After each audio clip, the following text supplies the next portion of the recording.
So this, as you can tell from Maitri's introduction, this is really not a conversation about numbers anymore with CFOs. By the way, there's a great article in Fortune, I think it was last year, our former colleague Lee Gallagher did on the influence that CFOs are having at companies. It's really well worth the read if you get the opportunity. So today we have Tracy Travis, CFO of Estée Lauder. Before that, CFO of Ralph Lauren, high fashion, but started as a GM engineer. I love that. Robin Washington, CFO of Gilead Sciences, also a board member of Honeywell, Salesforce, and Alphabet.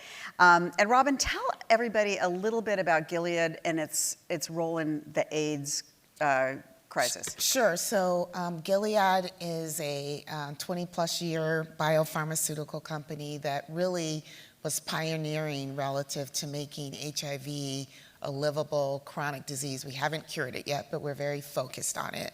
And we now see, if everyone remembers, in the 80s and 90s, people were dying in their 20s. The average age of an HIV patient that takes treatment today is 50 plus years old, and they'll live a normal, healthy life with one pill once a day, and we continue to advance in that regard. And we're also focused a lot on prevention as well, for those that aren't infected, ways that we can ensure that they don't ever get the horrible disease. That's fascinating and important work. So let's start with you, Tracy, in terms of the changing nature of the CFO. You're on your way to China in a few days.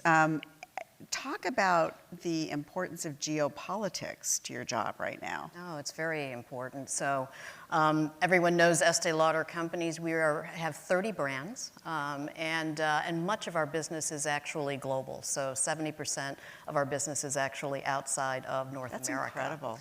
So we have a tremendous amount of growth in a lot of emerging markets, and China being certainly one of them. So between my CEO and myself, we spend a fair amount of time traveling to China, Hong Kong, other countries to really make sure that we're investing appropriately in growth opportunities. Geopolitical events have a tremendous impact. So obviously all of the discussion today on trade between the US and China, there was conversation last night about US-Canada tensions, US-Mexico tensions. All of those things have an impact on us from a business standpoint. And the Hong Kong protests and sales in Hong Kong. Sales in Hong Kong, we just talked about it on our earnings call a few weeks ago, are down quite a bit as a result of protests and stores being shut and areas being blocked. So it has a big impact. It also has a big impact on currency markets. And so, as we look at currency volatility, and how we manage that from a company standpoint, those are all things that, as the CFO, you're really engaged in and involved with the management team on. How do you personally stay ahead of the curve on that? What do you read? Do you go to Council on Foreign Relations events? I mean, how do you stay abreast? Yeah, I am a member of the Council of Foreign Relations as well as the Economic Club of New York. So those are great sources of information. And other things as well. So, I spend a fair amount of time on weekends just keeping up with everything that's going on with the Financial Times, Fortune, yes, and other periodicals. But we also get an awful lot of intelligence from our teams on the ground. So we have boots on the ground in more than 150 countries. And we rely on our general managers a lot as well to tell us what's going on in the market and what they're seeing from a consumer standpoint and a customer standpoint as well. That's really interesting. Robin, also the CFO's role has changed in terms of making sure companies are more purpose-driven. And you talk about CFOs needing now an EQ. What did you mean by that? Yeah, I think the person that introduced us said it very well. The job is very much beyond the numbers. You're really a business partner to the CEO, to the management team. And I do think EQ is really important because I believe you're a great CFO when you can really understand the business, the higher level economic issues, the industry, the competition. So having that EQ and the ability to reach out and understand what's happening around the world in your company, to meet across the various areas, being able to be a spokesperson, not only to our investors, but the other stakeholders, I think is really important. It gives you a better pulse of what's going on. And I find now what shareholders and they want to understand your strategy, where you're going. You know, yes, profitable growth is important, but being a responsible company. For instance, one of the things that Gilead is known for is, in addition to our commercial business, we're known for our access business, where we have a model in place where we work with Indian generics that can formulate our products at a much lower cost that allows it to be used in countries that could never afford access to our medicines. But global access is really important for us, particularly with helping reduce the spread of HIV/AIDS. The other piece of this, as being purpose-driven, is that employees are more concerned and more activist when it comes to social issues. Yes. And you particularly, and congratulations, you've just joined the Alphabet board, but Salesforce, you've seen some employee protests over the use of technology by Border Patrol, I believe. But how do companies cope with that? Yeah, I think it is, I mean, even going back to the business roundtable, I just think being responsible and thinking about all stakeholders is just much more important in our worlds today. And if you think about the next generation of employees, they want to be part of purpose-led organizations. They want to know that their work, whether it's being a software engineer or whatever, is being used for good purposes and good. And I think this is something that not only technology companies have to tackle, but all companies we do as well. It's just being responsible employees and thinking about ethical use of our products, you know, how they get distributed, how they get used. So it's this broader platform and responsibility I think companies have to be aware of. I mean, it can be brand destroying if you're not, but I think it's just become really important to have that broader focus in a lot of different areas. Brand destroying. Yeah. So, I mean, our company has been known, I think, for years as being a company that's very caring about their employees and caring about, you know, multiple societal manners. We have, along with the great work that Gilead is doing in terms of pharmaceuticals as it relates to AIDS. Our MAC brand has done a lot of fundraising for research and for AIDS-related causes, and has raised, you know, several $100 million over a couple of decades as it relates to that.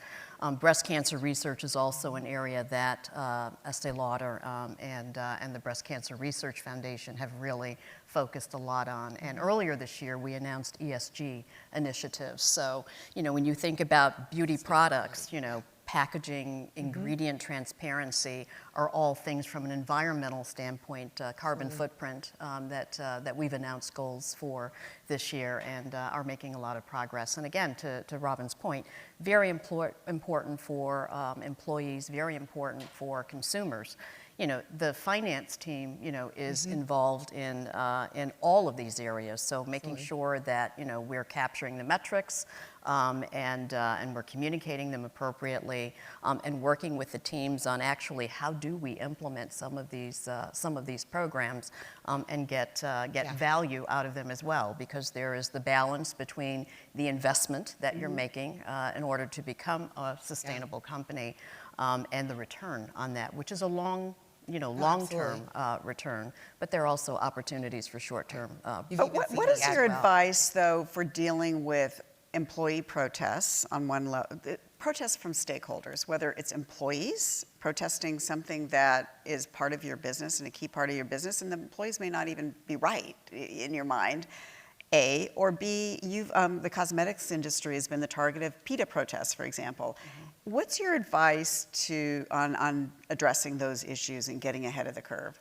I think transparency is just ever more important, that you're explaining your strategy, you're explaining, I mean, we talk a lot about engaging with, be it governments, obviously, you know, for a lot of companies where the government is the primary healthcare system, those are our customers. And I think getting in front of describing how you get back to the communities, but more importantly, how you're focused on innovation and ultimately improving, enhancing the lives of the employees or customers, employees and customers that you serve is really, really important. And I think getting that story out there and that engagement is really critical. I mean, you're never going to please everyone. I think anytime you're in innovative areas, you may run across controversies, but I think being transparent and being open and discussing what you're trying to do and listening as well. I think those the really engagement, important. early engagement is very, very important in understanding the issues, and to the extent that we, can actually help some of those issues, we certainly try to. Questions? Raise your hand and a paddle will come and I'll continue the conversation. Oh, back here, go ahead. Hi, good morning. Chitra Nabat with Genpact. You both talked about ethics and sustainability, so I've got two questions. Tracy, Estée Lauder, the sustainability goals you just talked about, I think 75 to 100% of your packaging is supposed to be reusable, recyclable by 2025. Right. Can you talk a little bit about the re-engineering, the execution effort in the supply chain and how you manage, you talked about this, the short versus long-term impact on margin, and then the narrative in the C-suite as well as with investors. I know that's a big one.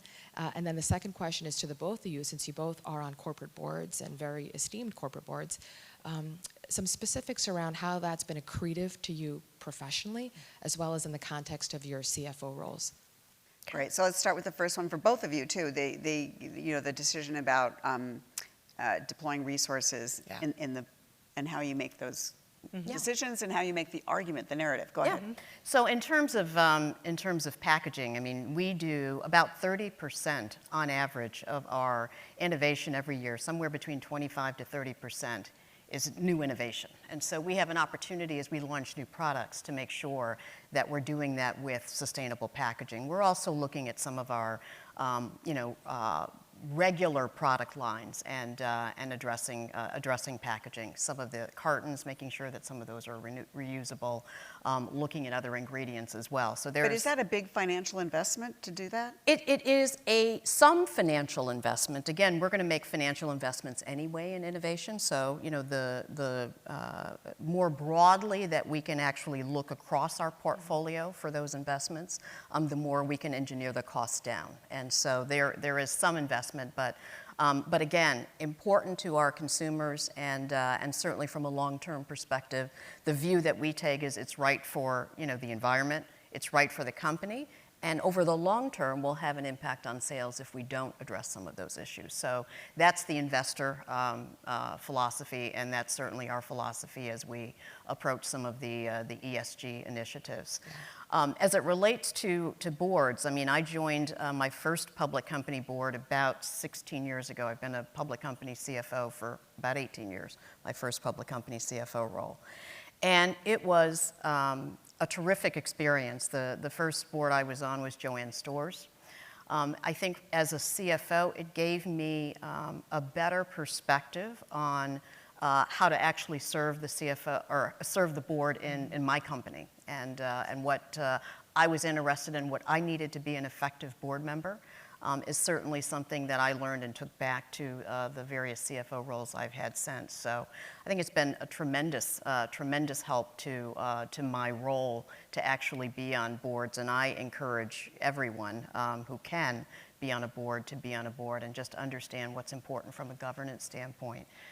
To make sure that the company can continue to operate and operate successfully with the board. Yeah. Robin? Maybe I'll start with the second question and go back.